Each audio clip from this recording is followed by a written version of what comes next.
That's fine. We're live. Hey, happy Thanksgiving, guys. Nope. Happy American Happy Thanksgiving. Happy American Thanksgiving. Yep. Yeah, to you. Thanksgiving. Happy Thanksgiving, Sean. Yeah, what'd you guys do for your American Thanksgiving? Happy Thursday, Sean.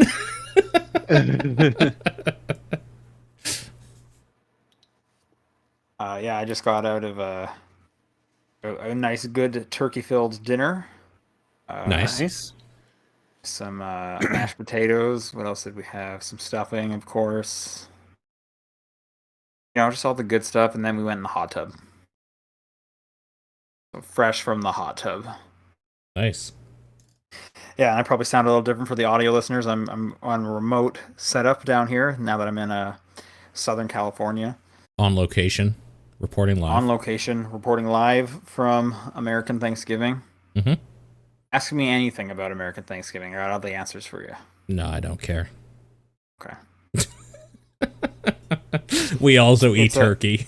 It's just at a different time. We'll say it's a bigger deal, obviously, than the Canadian Thanksgiving. Yeah. But all right. Outside of that, how has your guys' last week been? Nothing new here. John, hopefully things are better than last week. I was gonna ask if the bagel thing had happened last week, and yeah, It was the last first week. day was last Thursday. Yeah. He is doing better. He walks again. He's actually behind me. I don't know if it's gonna be on camera. Yeah, I can see him on a chair. Yeah. Mm-hmm. Yeah, he learned to hobble on three legs. So he would run around the house on three legs and hold up his bad leg. Yeah. And his bad leg is to the point where he can mostly walk now. He still doesn't want to use it at times, but he's definitely better than he was for the past week. He's pretty much back to normal. But he keeps trying to go out and we can't let him out. Yeah. So it's just become like this whole rigmarole of you have to stay in, buddy. You have to stay in, and he hates it. Absolutely hates it. I mean, growing up, my cat was an indoor cat, so that's all he ever got to see. Yeah, growing up, all my cats were outdoor cats because we lived in the woods, basically. So. Okay. Sure, yeah. Right on. Right on. And nothing new with you, Paul? Nothing to report? Nope. Nothing new. To jump ahead, but I got that fancy new Switch OLED. Very nice. I saw you were having some weird issues transferring some stuff. Or, oh my god, what a nightmare. Holy or like smokes. not really in the end. You said you lost some save files, but you didn't. Yeah, so like the craziest thing was I went through the transfer process, and then it was like, okay, cool, now I will transfer over my Animal Crossing island, because that one will not go with the regular transfer. For whatever reason, Weird. that one has to have its own separate thing, so that I guess people can't duplicate stuff and have fun. Heaven forbid. Right, people are spoofing Animal Crossing, even though you can time travel in that game. Like, who even cares? Like, just Nintendo being asinine and whatnot. Sure. So I'm like, cool, I'll transfer my island over. Can't transfer the island because my account is now on the new Switch. I can't even load up Animal Crossing on the old Switch. And I'm like, oh, okay, well, let me move the I heard SD. there's some really convoluted way to do that.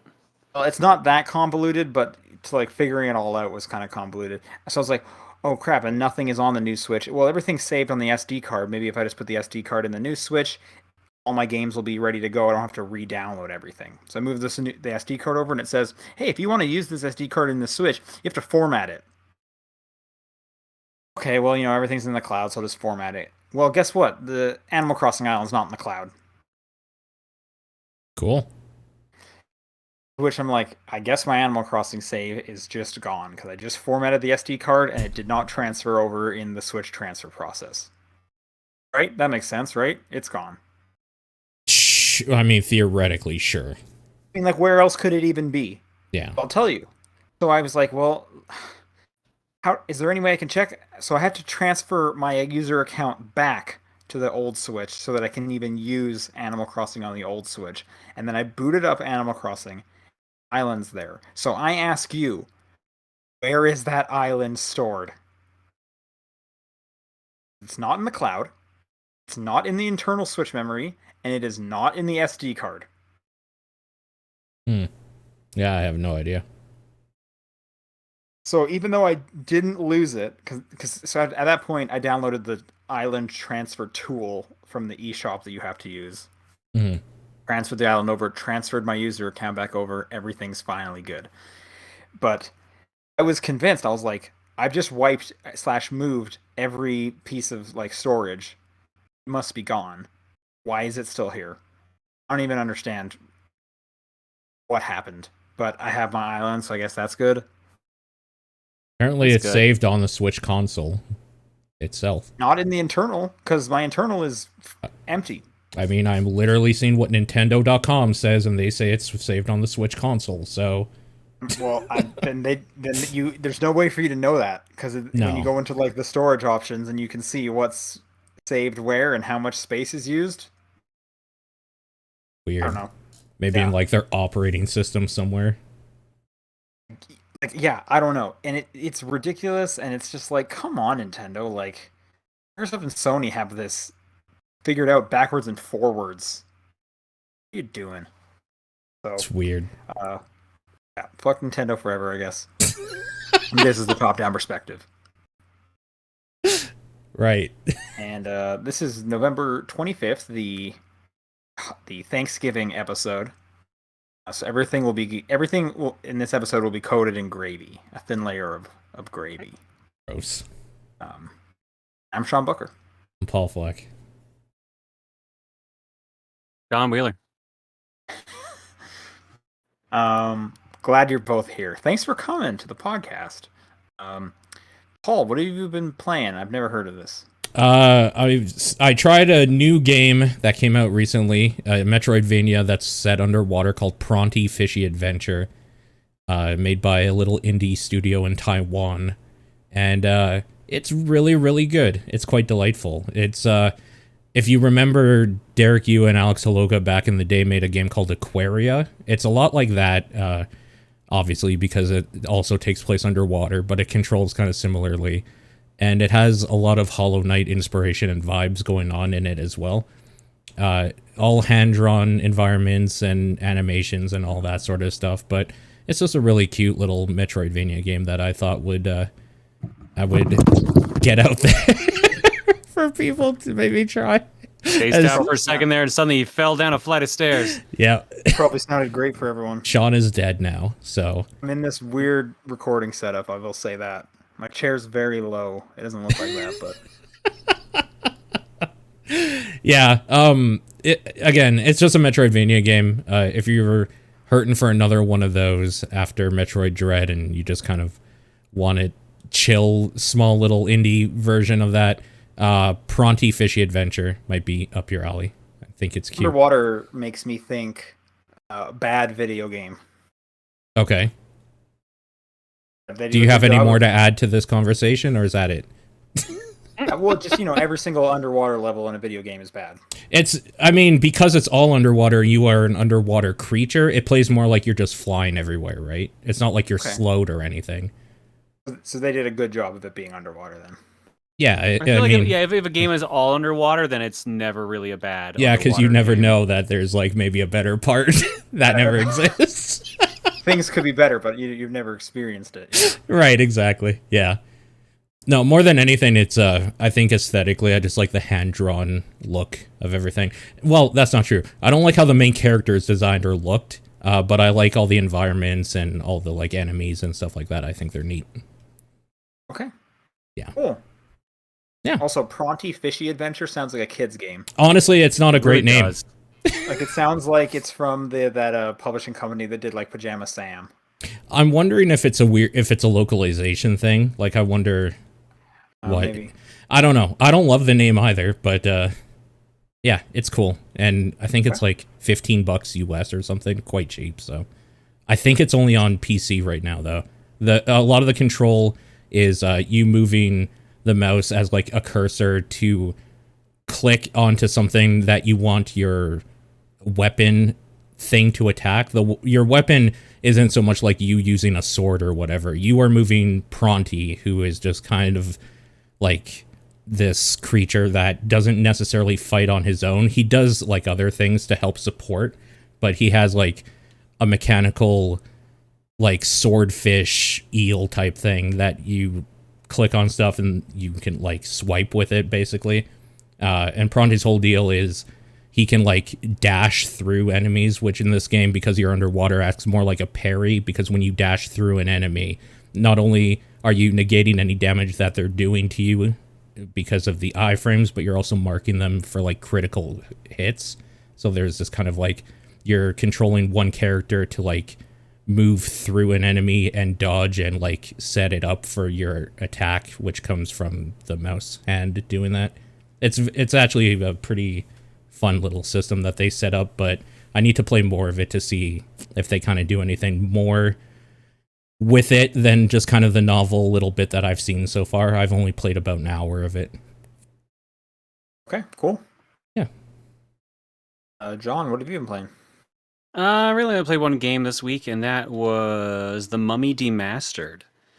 So this was the tie-in game to that Mummy reboot movie that they did like a couple years back with Tom Cruise. I almost want to say that the movie was a tie-in movie to the game because the game's actually the game good. is the better of the two. Let's be real. I've heard that time and time again. Yeah. Hey, that movie was the start of the dark cinematic universe. That's the true. Monsterverse or something like, or like whatever it was. Yeah, the Universal Dark Monster verse or whatever. Yeah, it's got the Invisible Man and That one came out Jekyll? too. Yep. the Weird. Invisible Man came out. Well, the Invisible Man came out, I think, in 2020, wasn't it? Did it? A movie called The Invisible Man came out. I don't think it was tied to that. I'm pretty in sure any it way. was. Yeah. Wasn't The Invisible Man played by like Johnny Depp? Wait, what? I mean, there's Hollow Man, which had Kevin Bacon in it. Okay, that is, That was yeah. like- That's way like different, but man, 2002. that Yeah. Last that was year's a Invisible thing. Man movie has, I believe, nothing to do with what we're talking about. It just happens to have a man who is invisible. The other one is the one that like wraps himself in bandages and wears sunglasses, right? No, Well, that's the actual Dark Invisible Man. Oh, no. Dark Man also does that. There's someone called Dark Man? Yeah. Sam Raimi's superhero that he made back in like the late 80s, early 90s. It starred Liam Neeson. Liam Neeson, yeah. Yeah, and then the two sequels were the dude who eventually played Emotep from The Mummy. So we tied it together, Man and baby. Darkest Man. Weird. Movies Yeah, are weird. I watched the Darkman trilogy like a month ago because I got it on DVD. I'm like, man, why does this actor look so familiar? And I looked it up and it's like he's straight up just the bad guy from The Mummy. I laughed my ass off. Cool. But yeah, Mummy Demastered. Way forward, Metroidvania. All right game. Has an annoying mechanic where if you die, it does like a Hollow Knight or a Dark Souls style system where you have to go to your corpse and get your items back by killing your corpse. Oh, yeah, But right. you like lose all your abilities, including your health containers. So you have to get back to wherever your body was from the nearest save point with just one health container instead of having like the 10 you might have had. And you've lost all your weapons. You literally just have a default machine gun, one health container, and you just have the hope you make it there in time. Because if you die, then you got to go through again and try to get them all again. It's just a nightmare. And apparently, a bunch of people have gotten stuck in the game because of that. I got lucky. Okay. All my deaths were at the exact same boss every time, so they were just like walk in the next room and kill your body.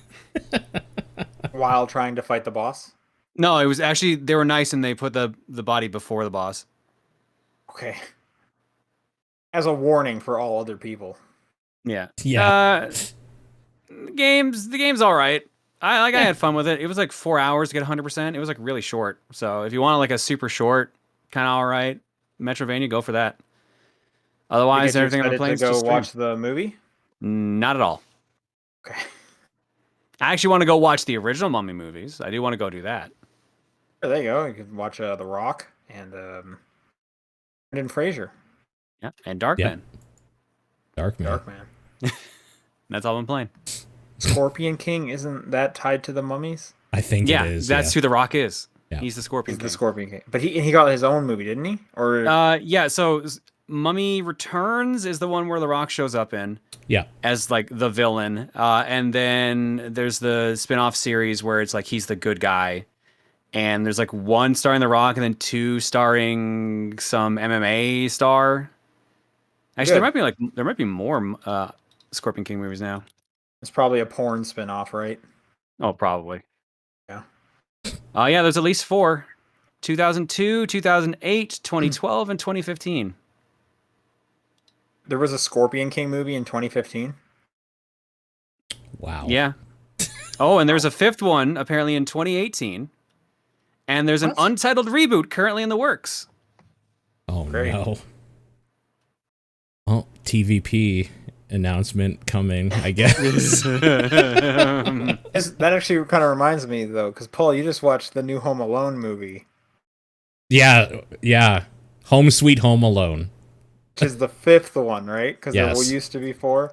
Is Yeah. there any ties to the other ones? Yeah. Like any reference? Yeah? Yeah, a lot. Yeah, There- isn't Wow. like Buzz like Buzz- an actual recurring character? Buzz is a cop character in that movie that like literally says this happened to my brother Kevin like when I was a kid, sort of thing. Like it is literally Kevin in it? Like, just no. Okay. What a bummer, man! I know. really I hope they was would have waiting. him be like the weird neighbor that it would save What him. is he doing these days? Like, he's probably got time on his hands to show up in a movie. The last thing I saw him in, He's in a series, yeah. yeah, he has a podcast, and the last thing I saw him in was an angry video game nerd thing. Okay. I started typing his fucking. I started typing Kevin McAllister instead of Macaulay Culkin. Same thing, really. Same Okay, thing. that's taking up too much of his time, I guess. I'm pretty sure he's actually in like a main series right now. Like You might be thinking of Kieran Culkin, who's in I think they're Succession. both in something. Hmm.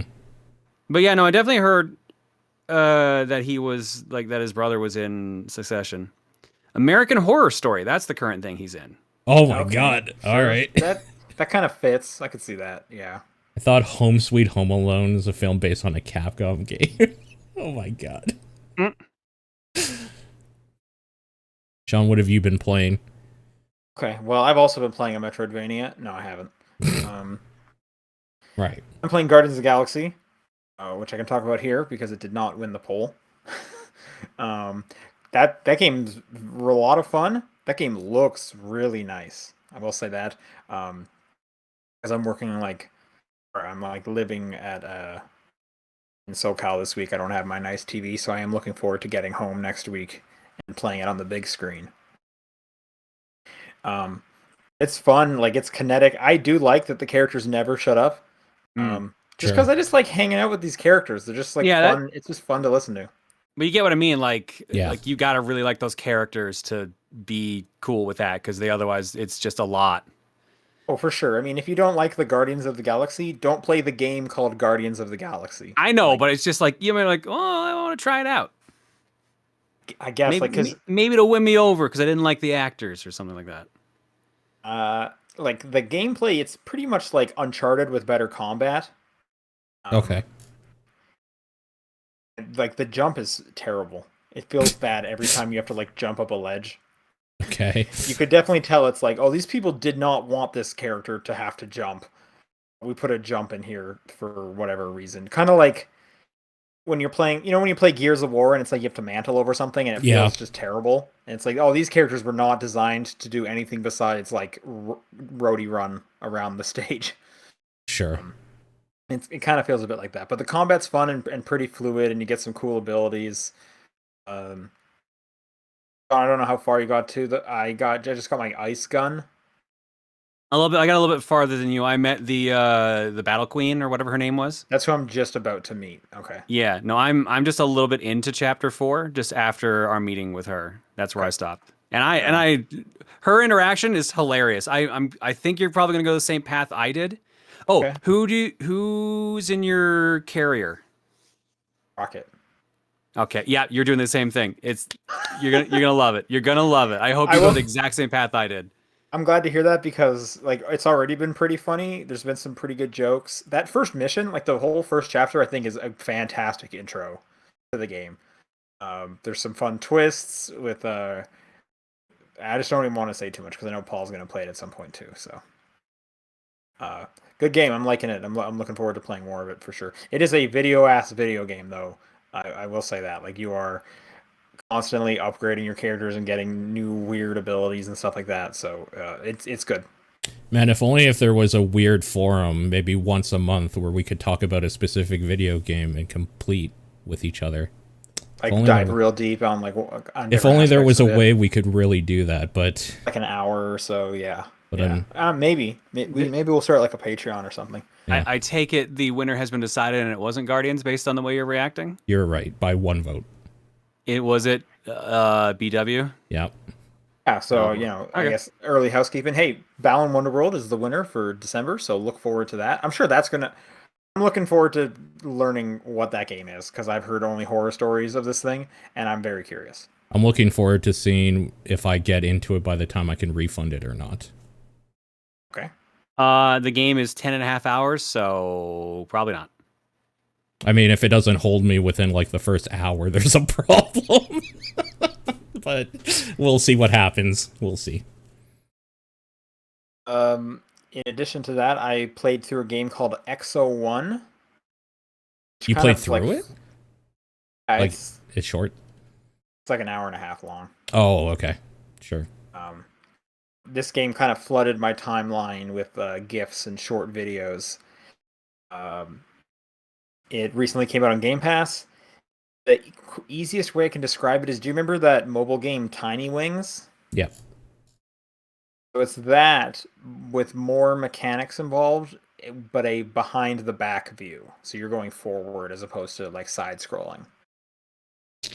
And so those for those who don't know, Tiny Wings was a mobile game where you were a little bird, and when you held down on the screen, it would dive down, and all of the ground was like these really curvy waves. So when you're going on an uphill, you would let go, and then you would like launch yourself off, and it was all about creating this momentum and launching further and higher. And it's that again, if it had like really nice looking visuals, and you were on just like crazy sci-fi space planets that are like weird spiky mountains.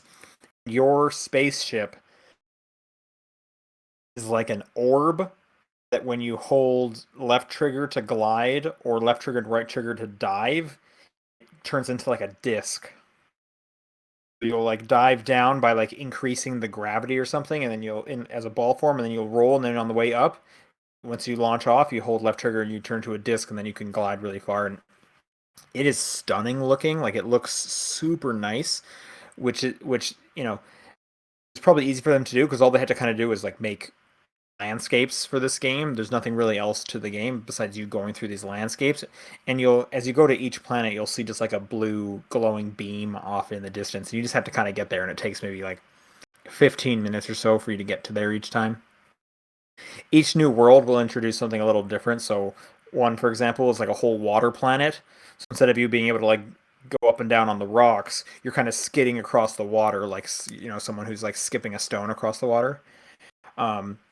And there'll be like storms and stuff happening on the planet, and if you get high enough, you can actually like break through the clouds, and then it'll be all nice and calm. Like it is just a beautiful looking game, super chill. And like I said, you can finish it. I think my time I clocked in it was like an hour 45. So I think it's definitely worth checking out, especially if you have Game Pass. It's try out a few levels and see what it's like. I will say it took me a little bit to kind of get used to how to really get going with the momentum. The push and pull of the gravity versus the flight and yada yada. You do get a double jump. I'll just put that out there. As I always will. That's a pretty good. Again, that's called Exo One. That's EXO ONE. And the last game I played, the big game, the hot new one of the week, playing on the new Switch OLED is Pokemon Shining Pearl came out. I think, John, weren't you picking this up? You didn't play any of this? Yeah, Best Buy delayed my order. It hasn't shown up yet. Oh, man. That's brutal. Don't buy from Best Buy, I guess. And it's the dual pack, so it's like I can't just go get it anywhere else. Sell the dual pack elsewhere? Well, no, I mean like I most places I've looked at it and sold out. Sold out probably, yeah. So I'm playing Shining Pearl. This is a remake of the 4th gen. I really liked the 4th gen growing up, so it's nice to return to those specific Pokemon in that area. I will say it does actually feel a bit kind of like a step back from Sword and Shield. Like random encounters are back, which is kind of a bummer. It was nice when you could like see which specific Pokemon were on the world, so you could like go after specific ones you want, or if you wanted to avoid battles, you could literally just run around people and avoid them. That was pretty nice. The new art style is kind of hit or miss for me. It's like I have a budget version of Link's Awakening's remakes art style, so everyone's like really chibi, but not it doesn't look as nice as Link's Awakening. In that sense, it does kind of look pretty similar to like the old school graphics because everyone had like big heads when they were back in pixels and whatnot. Um, so it's kind of a like polygonal version of what those probably looked like without going like a full-on voxel route. Um, but I'm enjoying it. The Underworld is pretty crazy this time. It's a lot bigger, and you can go into these like kind of expansive areas inside the underground that'll have like caverns and waterfalls and stuff in them. And actually, in those ones, you can see the Pokemon moving around, and you can go up to them and fight them, and you'll get special Pokemon that way that would be harder to find typically. So that's actually pretty interesting. I've been having a lot of time down there. It's odd that they made that not random encounters, but the normal game is random encounters. I don't know. This game feels like there's parts of it that it's like, oh, I like that they added this quality of life improvement, but then they like are trying to reference back to the old game, and it feels like it's just kind of stuck, not knowing which way it wants to go. And I'm curious if the developers kind of felt that push and pull too of wanting to make it a new game, but having to like stick to some of the old game's criteria and kind of rule set that they had set up. Is also like super easy. I don't know if I can't remember if the last one was this easy, but this just seems crazy easy. I'm extremely over leveled, and I'm only fought 2 boss gyms so far. So there's that, but maybe I'm just power leveling. I didn't think I was really, but I feel like I've gotten to the point where I'm destroying every single thing I come across a lot sooner than usual. It looks real nice on the Switch OLED. That is a nice screen. I'm liking that quite a bit. I will say that. And I'll play through that. Not sure if I'm going to play this one as much as I played some of the last few Pokemon games. I don't know if it's diminishing returns or whatnot, or if I'm just kind of more interested in the new adventures at this point. But I'll get through it. I'll beat the Elite Four. So, yeah, so that's all I've been playing. Let's do a bit of news, and then we'll dive into this huge backlog of questions we got. Have you guys heard about Activision and all the shit going down with their CEO? I'd rather not have, but they have no choice. Oh, right. They're like fucked up as always. They're forming another. They're doing a last-ditch effort where they're like, okay, what we'll do is form a committee, and everybody's like, no, this isn't enough. Like, stop. That's not the story I pulled. The story I pulled, just kind of rounding out the platform holders, is now Nintendo of America's president, Doug Bowser. Bowser himself has come out saying that the stories they're hearing from Activision are distressing and disturbing.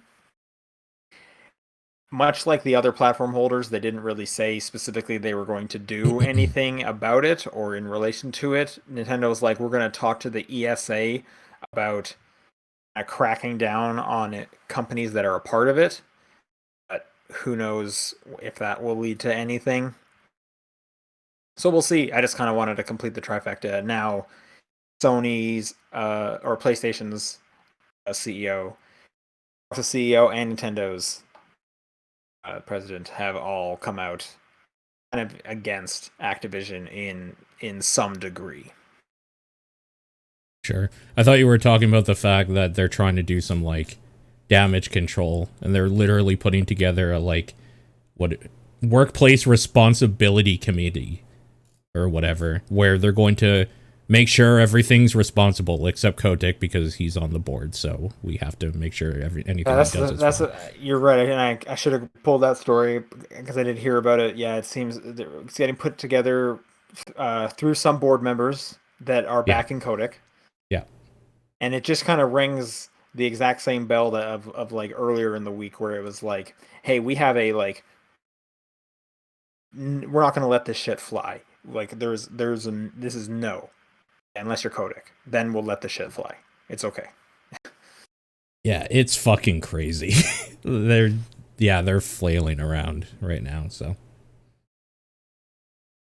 I'm honestly still surprised that Kotick is there. I'm not. He made him too much money. Unfortunately, I'm not. I think that now that the fact that he is still there, I think he's just stuck there now. I'm hoping, like, because I was hearing less news about it this week than last week, and I'm hoping it was just because of like the holiday week is here. But I just don't want this to die down. Just kind of go away with the news cycle. You know what I mean? Oh, I know. I know what you mean. I think we might already be there. Okay. In other questionable news, Epic Games bought Harmonix. Oh, yeah. Okay. Sure. So there's a little blog post up on Harmonix's website, and there's a little kind of FAQ answering a few questions. The long and short of it is nothing is going to change with their current plans for their games. They're still releasing Rock Band DLC each week. They still have Fuser DLC coming, and their Fuser still going to be available on Steam. They're not turning any servers off.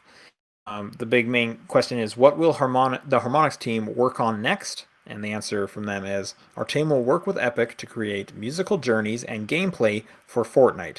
While we're not ready to share any specifics, the whole team is incredibly excited to get started. Stay tuned. How do you guys feel about Epic now owning Harmonix? If it means Harmonix can continue to exist, I'm for it. But I don't know that they were in any trouble to begin. Like, I don't know what their position was to begin with, so. I feel like they're so niche in a way. I'm surprised they're still, like, around. Sure. I'm in a similar boat. I always kind of got the feeling that once kind of Rock Band collapsed for them, they were like they're done, skirting by from one project to the next. Like they were like barely hanging on there. Now it sounds like they'll be here for a while now. I do hope. Completely forgotten about Fuser. How did that even do? I believe Fuser's done well. Like they're still supporting it. I bought Fuser. I bought the Fuser board game, otherwise known as Drop Mix. Drop Mix is good. I like that. That was some good time, yeah. And Fuser is just digital Drop Mix. It's the exact same game. So I'm glad they're still going to be doing stuff. I hope they're going to do stuff outside of Fortnite as well, because I do like the games they make. I mean, yeah, Fortnite's been doing more and more digital concerts and whatnot. And when it comes to cool music visualizers, like Harmonix has a ton of experience with that. Like if you think of like Fantasia, it was basically just a music visualizer, or even like the Beatles Rock Band of like, let's just have weird visuals going on while you play Rock Band. So it's a good pickup for, you know, continuing to do music stuff in Fortnite.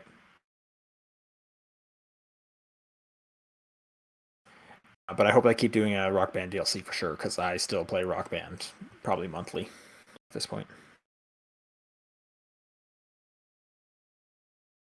And the last story I got here is that Amazon Studios is nearing a deal to develop a Mass Effect TV series. Oh, is this the one that might have Henry Cavill. Thank you, Henry Cavill. These stories that have been popped up have not mentioned Henry Cavill, but if we do remember from years ago at this point, Henry Cavill did say, "Oh, I'm working on that Mass Effect series. Maybe it's this one." I don't know. Oh, you're the Mass Effect fan. Besides me, would you watch a Mass Effect TV show? Yes. I would too. Honestly, I would just kind of say like The Expanse exists, and that's a really good, pretty much Mass Effect show. Maybe just watch The Expanse. But I do like the Mass Effect characters, so that would be cool to see them.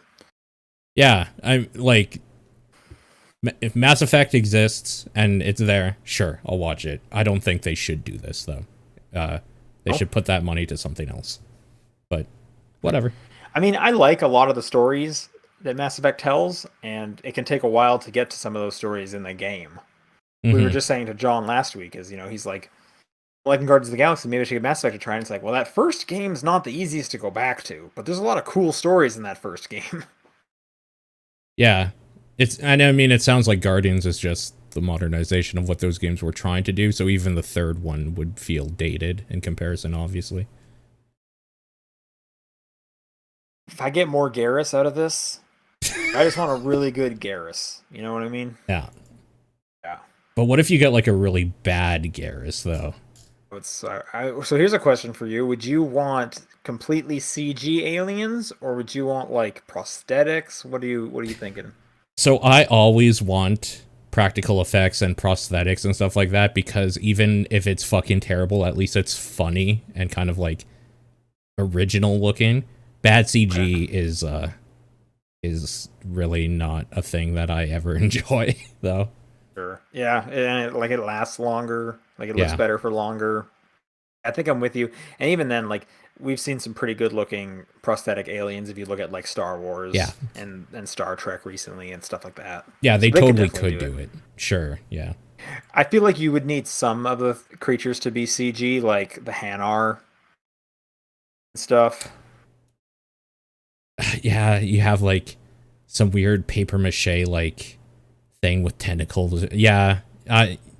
You also need to be somewhat gelatinous looking. There's a point where you have to do definitely some CG work for some of them. Imagine being the actor who has to wear the Krogan suit. Oh, that guy would be having the time of his life, I think.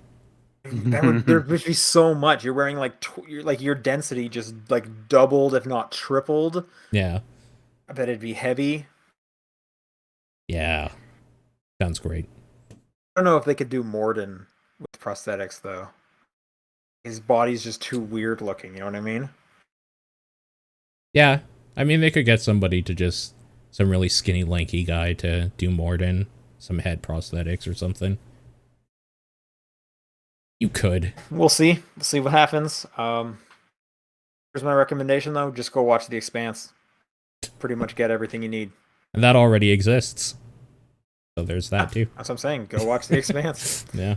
All right, let's do some questions. We skipped questions last week. We have a bunch stacked up now. Let's get through all of these. Because now they've been aged. They're now aged a week, so they're better than they were last week. Like a fine wine. Exactly. If you would like to send a question in to be aged until it's ready to be answered, it is topdownperspective@gmail.com, at TDP Podcast on Twitter, the Discord channel, or John's P.O. Box. I can't wait to get a bunch of emails that are like, do not read until 2023 or whatever. Oh, God, don't give them ideas.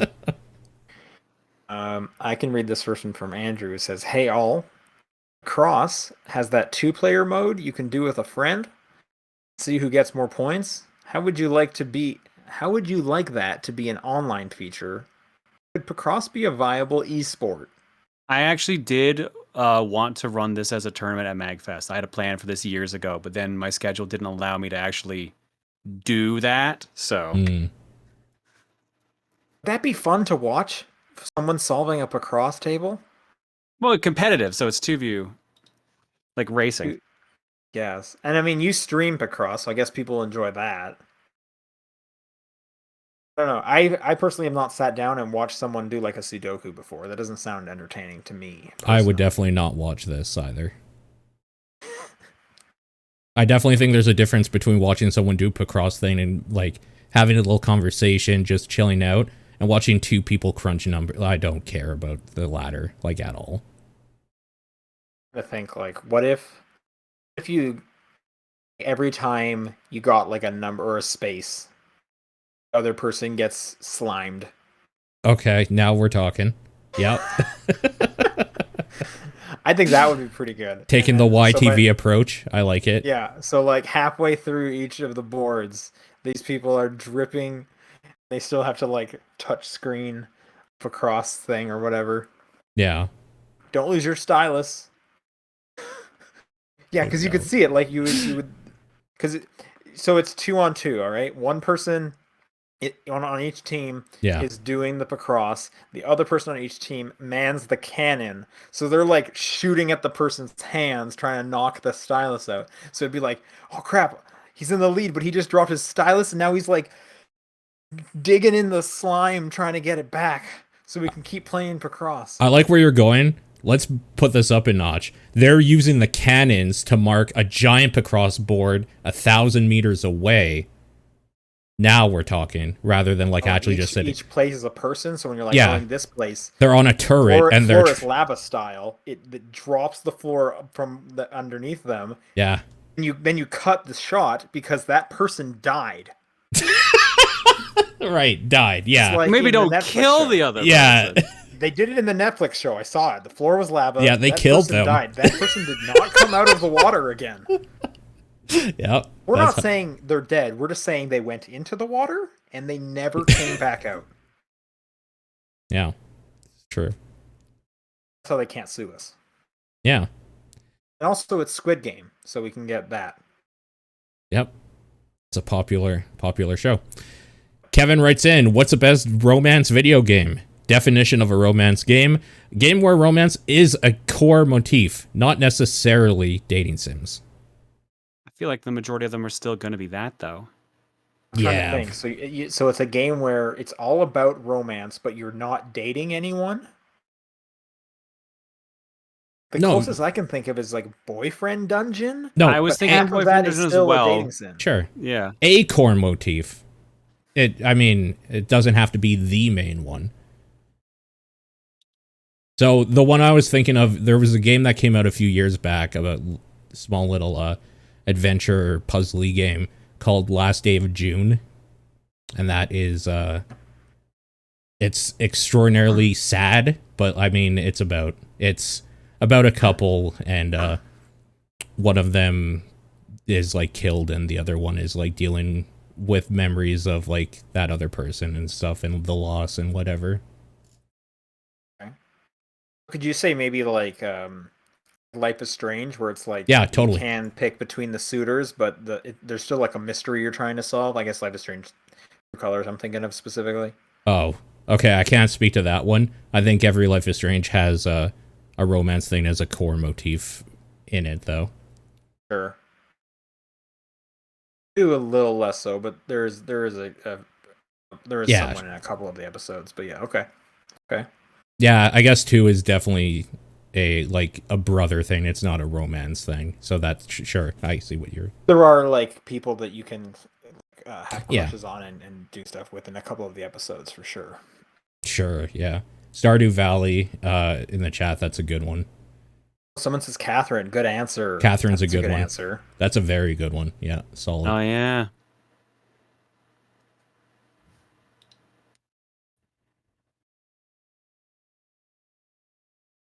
Okay, John, do you want to take this next one from Matthew? Hey, Matthew writes in and says, hey, TDP, I like the bit of discussion you had about doing taxes as a streamer and just wanted to ask if you'd explain a bit on how filing your taxes works. I don't know how different Canadian tax law is from the US, but are you able to deduct things like part of your internet bill, apartment mortgage costs, or cost of games and DLC as business expenses? And if so, how do you decide what games are a business expense and what are personal expense? John, can you declare traveling to a Throne Controllers panel or visiting TRG for a recording session as a business expense? I'm gonna assume this is all me on this one. Yeah, I'm not a streamer. I mean, I can tell you how I file my taxes, but yeah. Yeah. Canadian tax law is different from the U.S. One primary difference for us here is that I am considered a contractor, which is the same in the U.S. as well if I was working as a U.S. citizen. But it does have different treaties and stuff like that. Because I live in a country that has a proper treaty with the U.S., I don't get taxed a certain amount on there. Like if I didn't have that there, I would lose 20% of my pay immediately to pay off presumed taxes. Mm-hmm. Another thing is because of that, I don't have to pay any extra on that. I don't have to file any U.S. taxes, but I do have to make sure I am filing Canadian taxes, obviously. Right. What else is here? Are you able to deduct things like part of your internet bill, apartment mortgage costs, or cost of games and DLCs as business expenses? Yes. You get to deduct a portion of it based on how big your actual office space is. So for me, I get to deduct my mortgage based on how much of that space I use for actual videos. Do you just pick like your stream. entire basement as your office? Yes, the entire basement is my office. Wow. Okay. Because it literally is. It stores everything. I frequently have to go grab stuff out of range. I have an area over there for testing stuff. Obviously, I do the recordings here. So the whole basement is classifies that. I technically can also classify when I do videos together with Reese in her office or in the living room, but the frequency of that's a little less, so I don't go too crazy on that. Internet bill obviously can't do my job without it, so yes, that's claimable. Games obviously can't do anything without that, so yes, that also helps, so I can claim that. In my case, any of these games could be picked for work for stream, so they're all deductible. But if you are a specific streamer, like you only do Minecraft, then you can only obviously claim like Minecraft things. You can only claim like if you only play shooter games, you can only claim like Call of Duty, etc. Like it depends on what your actual focus is. Nice. And what about the travel? Yes, you can also claim that as well. I feel like a lot of times when you throw controller panels, though, the event is like already paying for your flight. Depends on the event, and obviously if you're like you're reimbursed, you can't claim that. Yeah. Like it's only if it's right. out of pocket. Right. Ace Vera writes, "What's your favorite way to eat potatoes?" I mean, fried, right? French fries or potato chips. Yeah, fried, just in general. I'm gonna go scalloped potatoes. Scalloped potatoes are delicious, but you can have fries while driving if you need to. I'm just not a big fries guy. Sure. Tater tots is number 2. Okay. Tachos? So what? Good.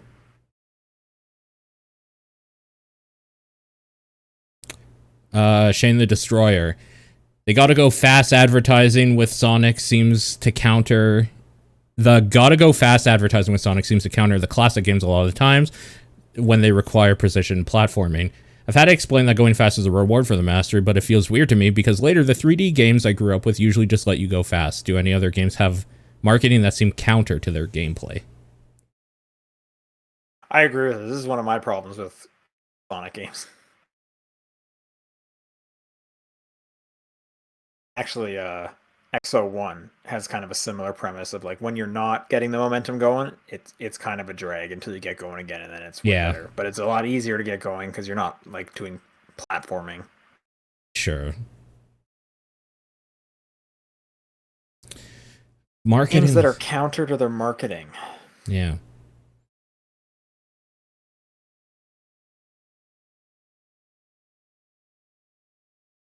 Nothing coming to mind.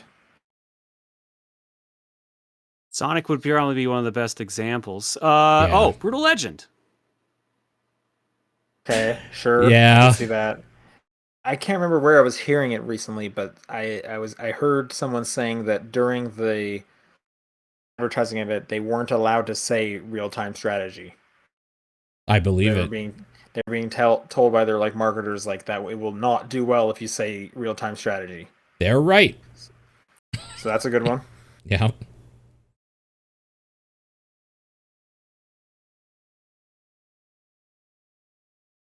The chat Doki Doki Literature Club is pretty good. Oh yeah, that's another good example. Trying to think of what else. Oh, Metal Gear Solid 2, because most people thought you were going to be Snake the entire time. Yeah. Yeah. I mean, I guess the gameplay is still the same, though. You still got the same gameplay. In terms of the character, for sure, yeah.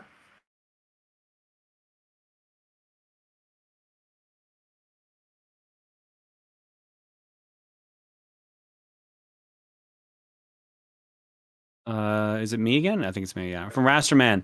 For today's standards, is Pokemon having 2 versions of the game on sale at the same time considered a scam? How different would you say both versions need to be for you to be willing to buy both? Yes, it's a scam. I mean, I've always thought it's kind of a scam, but I don't know. It is completely a scam, and people that buy both themselves is ridiculous in my opinion. I thought there was something novel about the idea of trading them, like when as a kid with the school in the schoolyard doing some like link cable shit. I thought there was neat ideas there, but like I've never been comfortable with the idea that the game is so much the same. I feel like the modern day version of that would be like when you start your game, a seed is created and it's going to determine which Pokemon you have access to. Someone with the opposite seed. I think scam's kind of a harsh word, but Scam is a harsh word, especially since there are use cases for it. Like, say you've got two kids and they both want Pokemon. If they have two different versions of the game, then they can at least have some differences and like play together. Like, I feel like it only really is good for kids. When you get past a certain age, it just kind of sucks. I mean, I just feel about that way with Pokemon in general. I mean, I get fair, But, fair. Yes. No, I feel like if any other company tried this, it just wouldn't like come across very well. I guess they did. So they did it Yeah. with like the yokai games, right? Yeah, you're right. They did, or they Few tried to. Mega I guess. Man Battle Network games, didn't they do it as well? Oh yeah, you're right. Battle Network got to like version 3 and then started doing the splits. Yeah. Yeah, 1 and 2 were single, and 3 onwards they started doing that, which was I just thought feel that was like dumb. any like major publisher or developer, like could you imagine like a first party Xbox studio doing this? Like they would get roasted. I feel like the only way Pokemon gets away with it is just because that's how it always has been. So they're like, yeah, that's just what it is, and we don't question things because can't think for ourselves. Jesus. Okay. I'm saying it's a complete scam. Fair. I'm not a fan of it either. I don't think I feel as strongly about it as you do, though.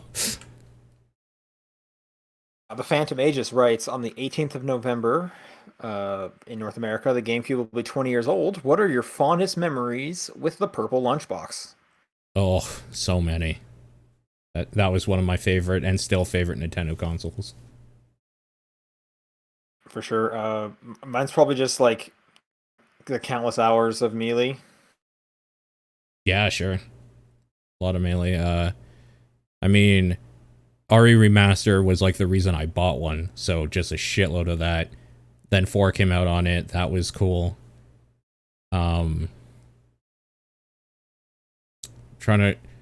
We had so much fun with Monkey Ball for a few weeks there. A whole bunch of us would get together and just play Monkey Ball all the time. Trying to think if there's anything else that really stands out. It's definitely the console that I played like the most local co-op or like local multiplayer with. Sure. It's probably also because like the next set of consoles had online multiplayer, so I didn't need to do that. Yeah, fair. Yeah, like a ton of Mario Kart Double Dash, ton of Melee, bunch of Star Fox Assault. Tales Symphonia is still one of my favorite Tales games. For me, it was a lot of multiplayer stuff. Like, that was the easiest multiplayer system at that point because you needed a multi-tap for PS2, and most people like only played Halo on Xbox. Sure. So like Melee, the Mario parties, Mario Strikers, Mario Golf. We had access to Japanese games in university, so we would play like the Gundam games that were on there and stuff like that. Double Dash. Like, that was the multiplayer system out of that generation. Oh, Wind Waker, that's one of my favorite Zelda games. Kirby's Air Ride. Oh, Pac-Man yeah. Versus. Soul Calibur 2. Hell yeah. When they Yep. put Link in there, that was great.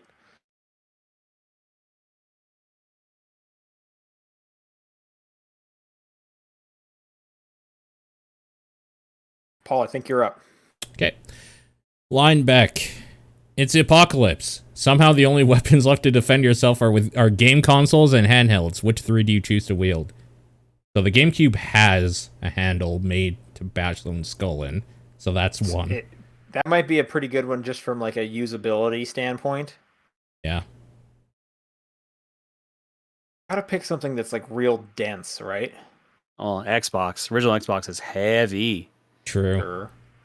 I have a PS3 Fat, like OG here, and I've almost Oh, that's killed another good one. That almost fell on me when I was going through the closet, and it scared me, because that would have been the end of me. I mean, keep in mind, though, the heavier it is, the harder it is to swing. Right? Like, you're getting in the problem of, it's like a great sword. That becomes a two-handed weapon, and it's slower, but it does a lot of damage. Right, exactly.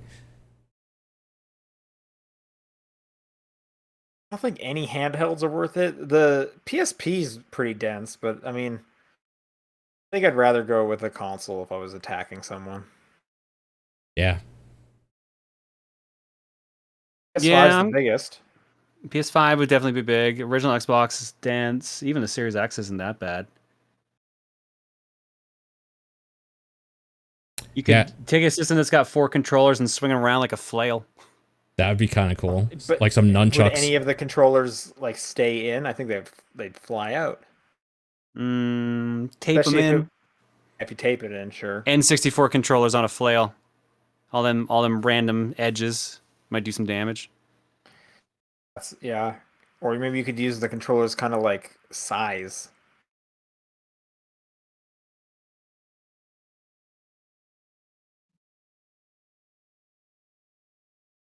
I think the GameCube's the best one, though. That handle? Yeah. The handle is going to make it the easiest to hold. Yep. Yeah. That's your standard, like, it's broadsword. It's back when Nintendo actually, like, made their thing super tough, so it would take some hits. You put a Game Boy player on that thing, get a little bigger. Yep. Yeah. Then it's actually a cube, because it's the actual GameCube is not perfectly square. Get that keyboard GameCube controller. Hell yeah. God. Yep. Here you go. You get 360, and then you get the like Resident Evil or gear chainsaw. The controller, chainsaw. Yeah.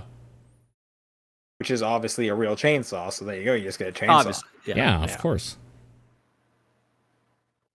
Dad writes in and says, it's been just over 8 years since you've started streaming this podcast live on a weekly basis with webcams. How much do you think video adds to a podcast, and are there any podcasts that you prefer the video version? Tell you it adds about $9 a month to our wallet. All right. I think from our side, it adds a lot being able to see each other and not like, there's like, I don't know, just physical like signals you can give and stuff like that. And it's easier to read each other. Listening to podcasts, I hate video podcasts. I won't ever watch them. I will only listen to the audio.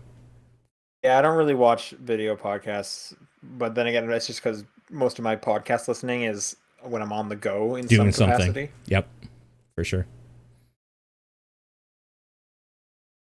I do agree with the being able to see each other. That's pretty great because I don't think we were doing video when we were just doing audio podcasts. I think it was just audio. We had at least a year of just in-person audio podcasts, if not 2. And then every now and then we would do one at your place, and then we started doing video as well. But we were all still meeting in person when we did it. Yeah, but I think there was a few years where it was when we did during the audio time where we weren't even turning our webcams on. I think when we turned our webcams on for, hey, we're going to make a video version of the podcast.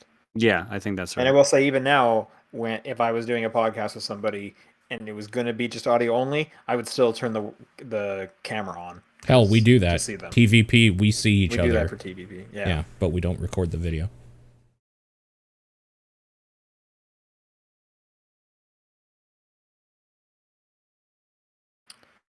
I believe it's me, VGC Kenny. You think that Pokemon's overall consistency in gameplay is beneficial to it? Over the years, there's been various quality of life updates, but Pokemon has basically been the same since its inception. I don't think that's a bad thing, though. The formula is really fun and open to all sorts of ideas. Besides, it is nice to have something to rely on. Despite playing as many mainline Pokemon games that I have, including different versions of the same game, I never really get tired of it. Is that just me, or is there something about the simplicity of it all that brings millions of people into the franchise and keeps them there? Yeah, that's a known thing. Simplicity helps people actually like stay focused on it, or just like keeps getting them hooked, and it gets younger players in too. Easy to learn, hard to master is a known thing, and I would say Pokemon thanks to the competitive scene, definitely falls under that. Yeah, and as the one who probably plays the most Pokemon here, I will say it's not beneficial. There is something to be said about like, hey, I know I like this formula, and I'm gonna get one of these every couple of years. And I kind of talked about this with Forza as well. It's like it's almost like this is a live service game, and I get the next big expansion when the new one comes out. That's kind of what Pokemon it is in the same capacity. But like I said at Forza, I feel like it is diminishing returns.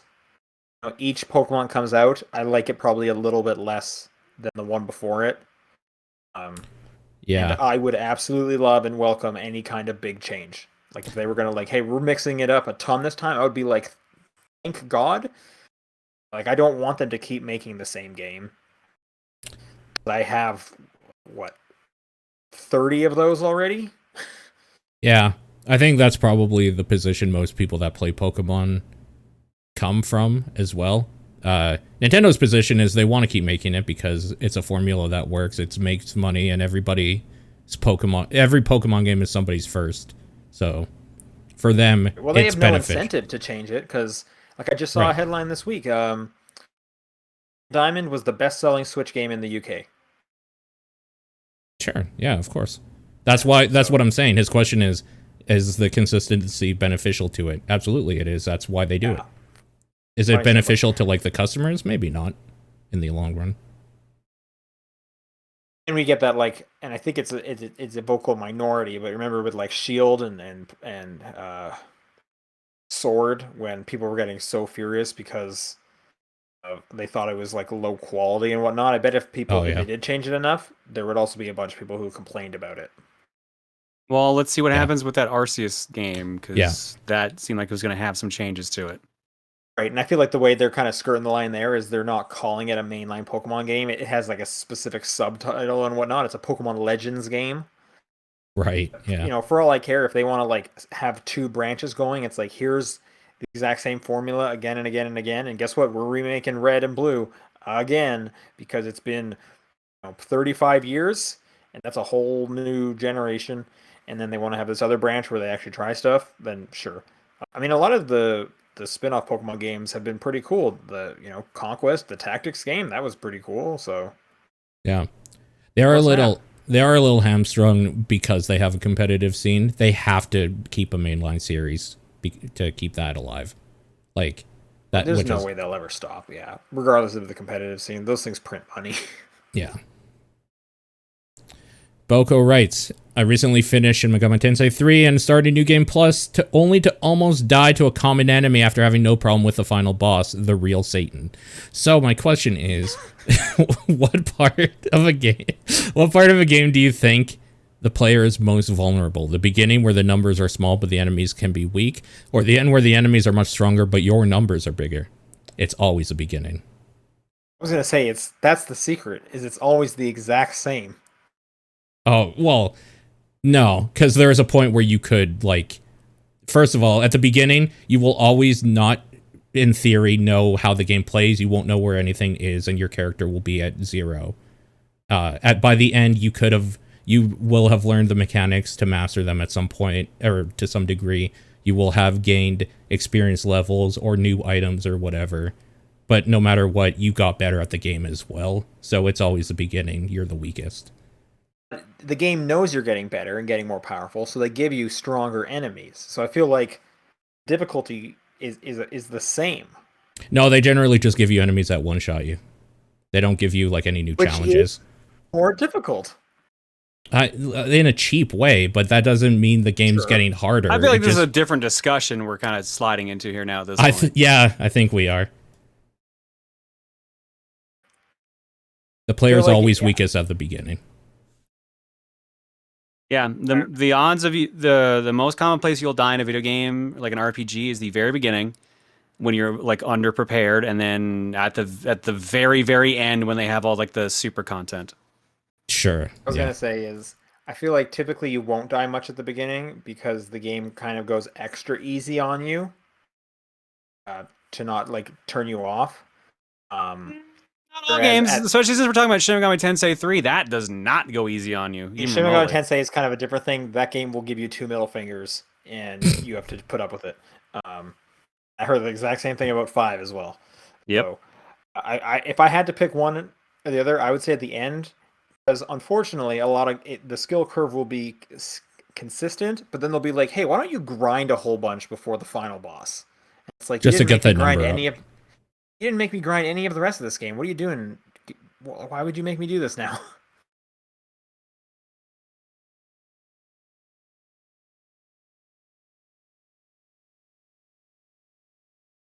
Oh, is it back to me? Yes. Like it.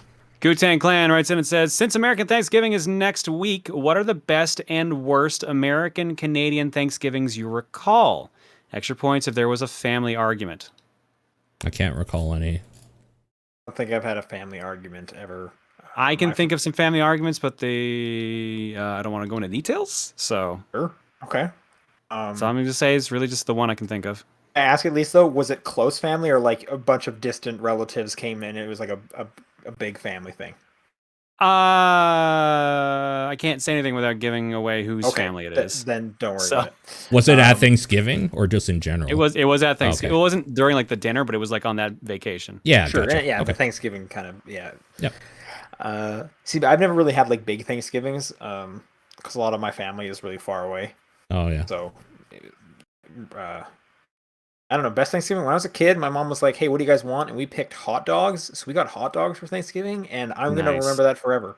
No one will do it again because when I bring that up, they ask, well, "Are you stupid? What are you talking about?"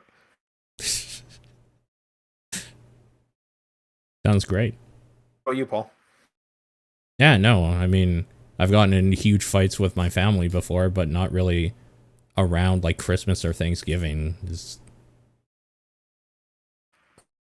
Yeah. I'm happy for you, man. Yeah. VGC Kenny writes, do you think that they should offer more boards for Mario Party Superstars as DLC? Yeah, of course. You should always have more. I was going to say yes. Yeah. And then there's an if not. I don't know why you would say no to this. So, yes. This worked out perfectly, Paul. Okay, hold on. Wait, I'm just reading the last question. Is there a reason why you wouldn't? I can't think of any game where you're like, don't give me more of this game. Unless if you liked the game. Even if you didn't like the game, are you actually going to say like, yeah, no, better not make any more of this? Because if they do, it's making my life worse. All right. I don't know what the fuck this is, but Suku wrote in a book. So, okay. There's a bunch of parts here that are kind of like spoilered out, which is why I couldn't put it in the document because it would ruin it. But I have no idea what this is. So let me just read this and we'll maybe figure it out along the way. Gentlemen, the government has called upon you again. After an excellent job you did last time, everyone's enjoying their jump runners and their paced combats. But there's gaps left behind that have become evident after time. We need new games for these genres. One based around... Oh, I see. Okay. We're going to guess the genre or something. One based around heroes in an arena setting, played competitively in teams. I mean, that's a MOBA, right? Yeah. It's MOBA. Or is he wanting us to, like, guess what it actually is, or are we making up a weird title for it? Oh, I think we have to make up a weird title for it. So first off, we're assuming it's MOBA. Yeah. You should look at the spoiler. Is it MOBA? Were we right? Oh, hold on. MOBA, sure, okay. And then we have to come up with a different name for the genre. It means the same thing. Dude, there's like 15 of these. Okay. What was the one that like Idle Thumbs came up with for MOBA? MOBAs? It was like God's Champion or God's Glory Champion or something. No, it was another like 4-letter one. I don't know. So long ago. Are you sure it wasn't just the joke where they're like, they should really call it about something like where you defend like you're ancient or something? It's like, yeah, that's Dota. Like, I can't remember. I don't remember. He like literally described like why it's called Dota. Yeah, I don't remember what it was called. Idle Thumbs was so long ago. Now to think about that. Okay, a new name for the MOBA genre. One based around heroes in an arena setting, played competitively in teams. Arena tactic. Sure. Arena tactic. I could see that. I'm gonna keep moving on. There's a lot of this is really long. Like I'm not kidding. We just We don't gotta have to go. do all of them if you don't want. We can just do some. One that's usually space themed. You shoot down waves of enemies. Sometimes side scrolling. Sometimes top down. This is a shmup, right? Yeah, it's a shmup. Oh wait, shoot 'em up. Yes, is what he put. But yes. Okay. Well, is shmup? Can we say that, or is that cheating then? No, shmup works. The one where instead of shooting them, Basketballs. you're punching them to death. So this is a Ace beat 'em puncher. up. This is a beat 'em up, sure. And yes, it is a beat 'em up. Ace Puncher is great. How about you? I'm trying to get Knuckle Sandwich in there. What if we called them like Knuckle Sandlers? Oh God. Yeah, they are now You guys play Knuckles. Play that new Knuckle Sandler yet? There are now Knuckle Sandler. Oh my God, I just had the weirdest like somebody's DeviantArt OG of Knuckles Adam Sandler, and it's ruining my it's very life. close to Adam Sandler, which I'm not a huge fan of. Yeah, it's but ruining my there's no life. way we can avoid it at this point. No, it's in there now. The one where you try to sneak by them instead. It's just a stealth game. Yeah, that's a stealth game. Yeah, so It's just not really stealth. a genre. times. Sneak times. It's called sneaky times. Sneaky Sneak times. Kings. Yeah. The one where there's lots of words and sometimes you get a choice and sometimes puzzles. There's A lots. visual novel? Oh, okay. I could see Or is that. it an adventure game, like a kind of modern day one? It says lots of words. Sometimes you get a choice. Sometimes puzzles. I'm I think thinking it's a modern adventure game. What is it actually? visual novel. It was visual novel. Okay. Picture book. Okay, the one where you're trying to be the last one to stay alive. This has to be Battle Royale. Or yeah, Battle Royale. Yeah, Battle Royale. I think we should just call it what it is. It's a Fortnite. Yeah, it's a Fortnite, right? Yep. Story Battlers, where you pick options in a menu usually coming from Japan. This is obviously an RPG. JRPG specifically. Right? Yeah. And yes, JRPG.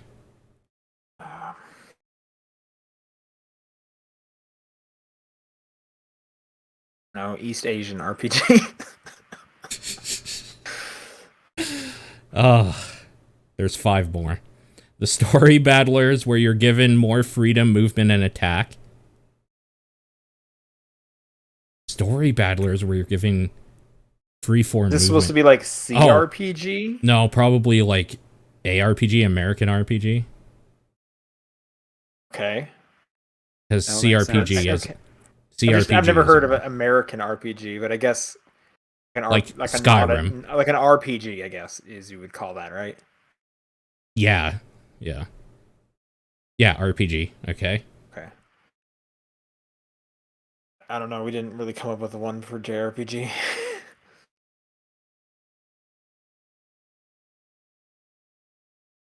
Story Battler is about procedurally generated dungeons featuring permadeath.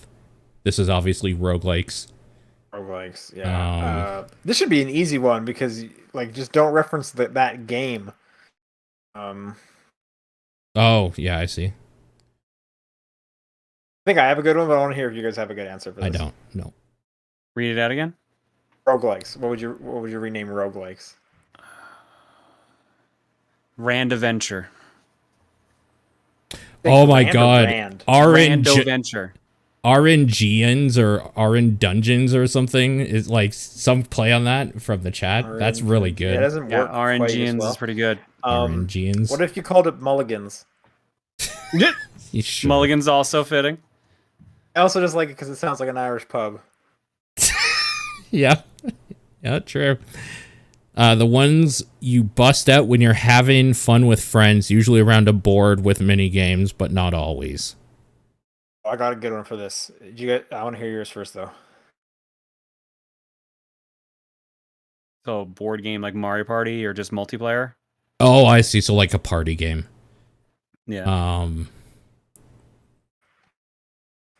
Minigame Mania. Oh, that's not bad. Yeah, I don't have anything. How does this one feel for you guys? Hot garbage. Whoa. I knew you were gonna say something like that. Whoa. I agree. And two of the major types slip through the cracks. I don't know how to describe the first one because it's so generic. Wikipedia put it as a video game in which the player assumes the role of a protagonist. Okay, this must be RPG. We already had a And then no, we had ARPG.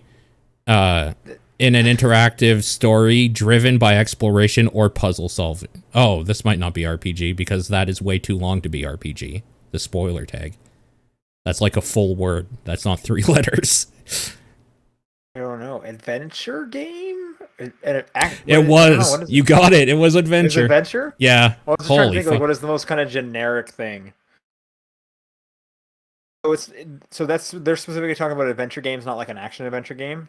Yeah, a video game in which the player assumes the role of a protagonist in an interactive story driven by exploration or puzzle solving. Yes, an adventure game specifically.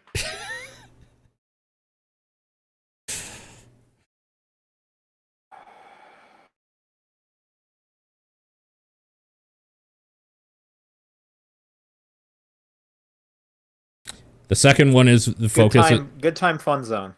Okay. The second one, this is the last one. The second one is where it focuses more on reality and puts you in the shoes of someone else. So this is a sim. Yeah. Okay. Simulation. Yeah, a simulation game. God mode. God mode. Something with life in the name, maybe. Sure. Thank you for your question. Appreciated. Thank you for your challenge. Yeah. All right, John, you're up. All right, Boko writes in and says, what big controversies in games did you think would be more important in the grand scheme of gaming history? I remember people being furious with the Order 1886 when it came out back in 2015, but that died out quickly and no one spoke of it since. Microtransactions. I can't believe that actually just became a thing that people accepted. The way people talked about horse them. armor. The way that was talked, like, I don't know if a lot of listeners remember were like paying attention to news media or games media around that time. You would have thought that there was some just like terrible fucking end of the world shit going on the way people talked about that. Actually, it's the way people talk about NFTs right now. People talked about microtransactions when that was a thing. Except I feel like the one difference though is we didn't have like these like weird online bros being like way into horse armor. No, we definitely had people that were just like, no, it's fine. Right, that's completely different than the. They'd be like super into it, I guess. Yeah. I'm trying to think the issue with Order 1886. The only thing I can remember was like the black bars. I mean, I just remember like people being upset at how short it was. Yeah, wasn't it like a 4-hour game for the full price? Or people were just mad about that, right?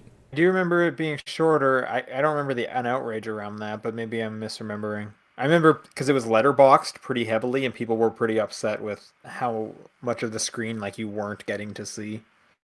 Another game did letterboxing as well. Didn't one of the Evil Within games have letterboxing? Evil Within had a lot of problems with it. It was at a lower frame rate to make it have that cinematic feel, is the term they used. It was grossly letterboxed so that you weren't actually getting like a widescreen view. It was just like they were just cutting off the screen to make it look cinematic. There was a film grain that you couldn't remove from it that made seeing stuff in black and white, which was also another decision they used for some stuff bad. It was only in 720p at 30 frames at the best that you could do. That game was broken as fuck when it came out. They fixed all those problems, by the way. That game is like different now. Yeah, I mean, similar with like microtransactions, I feel like they've fixed those. I think we've gotten to a place where the kind of microtransactions that are put in games now are generally accepted. Like we've got past loot boxes. Yeah. Like the core thing. I mean, the issue with the horse armor it was such a new thing because if they put that into thing now, you'd be like, of course they're selling cosmetics for my horse. Why wouldn't they? It was also around the time that there was different retail specific thing. So like if you wanted to get everything that, I can't remember what one of them was. I think Mass Effect was one of them. You would have to buy a copy from GameStop, EB. Actually, that's and that's Target my or answer. whatever. Is Yeah. when they were doing retailer specific stuff, and we had to see like these like flow charts being put out by the Oh, I developers and publishers, hated Yeah. being that. like, "Here's what you're gonna get for where you pre-order Arkham City from. If you go to That, Walmart, you yeah. get this one. If you go to Best Buy, you go to this." And it's just that was just annoying. Yeah. That was pretty bad.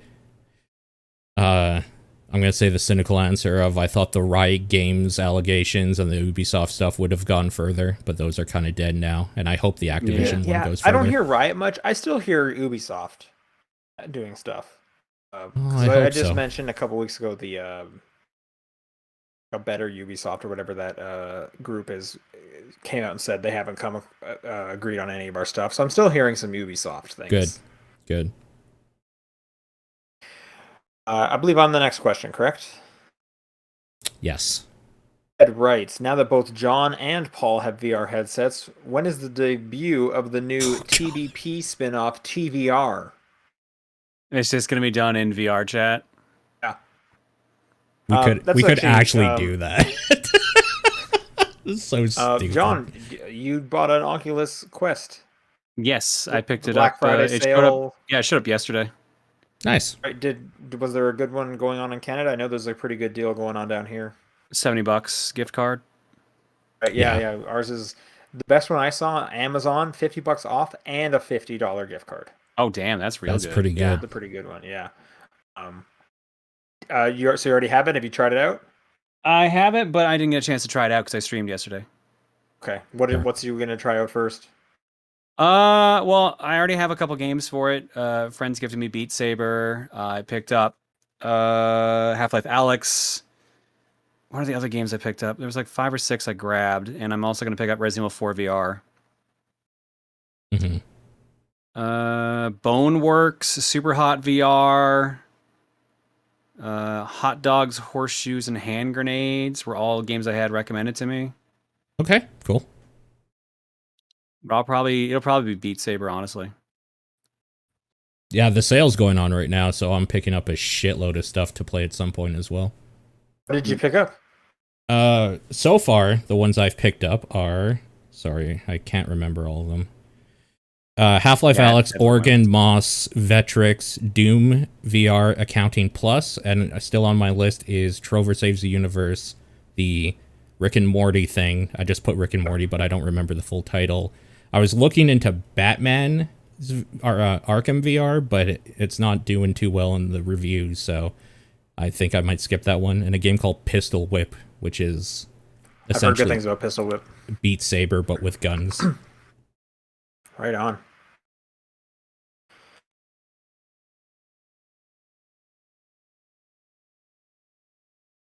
I think it's me. It is Paul. I'm just looking where we are. Oh. Thank you. No more Spiros. Where's the line drawn between an homage and a ripoff? When it becomes when the majority of the content is a not as good version of the game. Like a cynical cash grab instead of like a loving recreation or something. Yeah, I feel like one thing that people don't usually talk about is like you're called a ripoff unless somehow your game is better than the original product, which is extremely rare, if not impossible to do.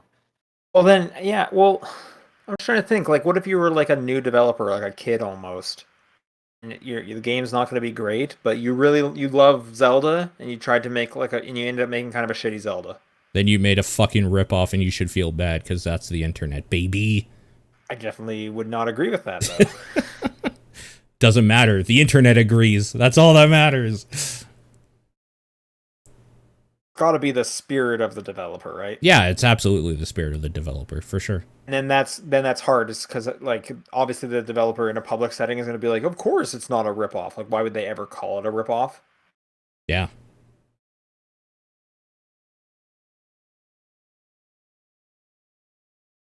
I don't know. I honestly have no idea how I would say.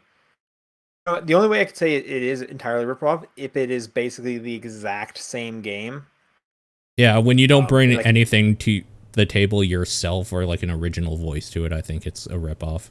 yeah, You're like just whenever you see copying. those like mobile clones, Yeah, exactly. so you just ripped off their idea and just made your own one with ads though, and made it free. I Yep. think of threes all the time with 2048. Sure. Yeah.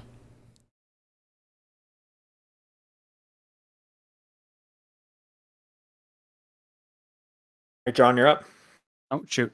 Lineback writes in and says, what genre would you like to see in VR? Personally, I'd love to see a Civ or Warhammer-like kind of game where you're standing over a table looking at the map as you move figures around. Isn't that just tabletop sim? That game also exists and came out recently. Let me see if I can find the name of it. I'm pretty sure there's several of these. I think every game genre is in VR at this point. Yeah, every you can find genre one. definitely has a Yeah, representation. like there's plenty of VR games. For good or bad. There's definitely one in there. Yeah, exactly. Yeah.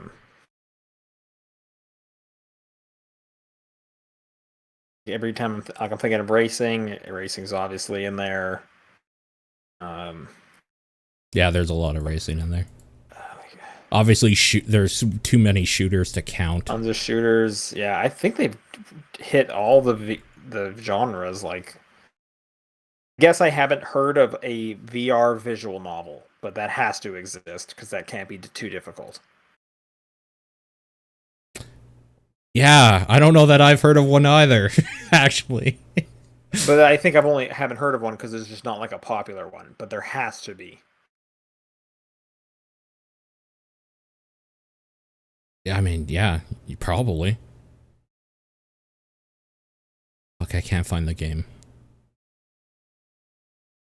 Riptide writes, you have been chosen to partake in a week-long charity event. You playing games and raising money. Sounds simple, right? There's a catch.